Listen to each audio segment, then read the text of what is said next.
Mă! Nu mă aud.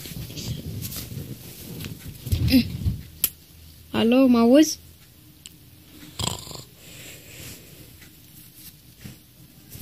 Au, ce?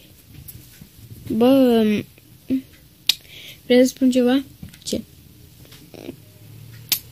Vrei să spun ceva? Ce? Vrei să spun ceva? Ce? Vrei să spun ceva? Ce? Vrei să spun ceva? Ce? Vrei să spun ceva? Ce?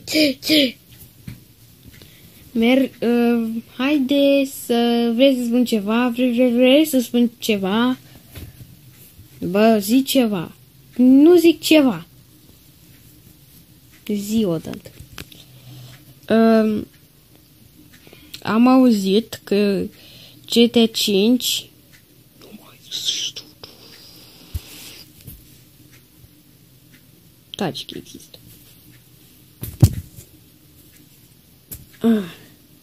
Ba, nu mai există.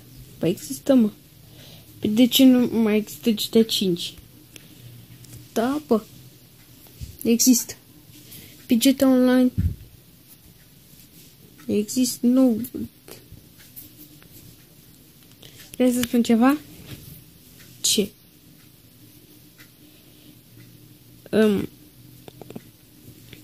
Ai o pată aici. Ha? Au! Ți-am făcut-o.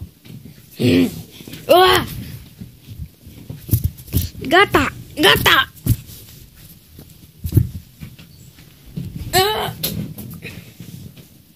Ha!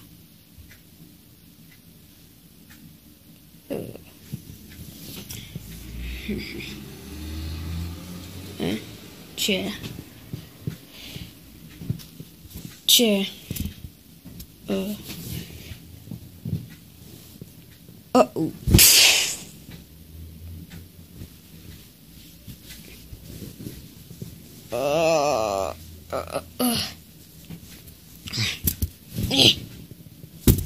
Ok.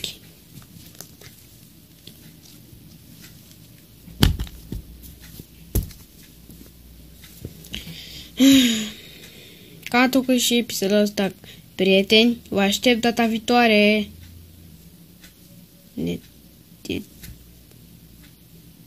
Pa!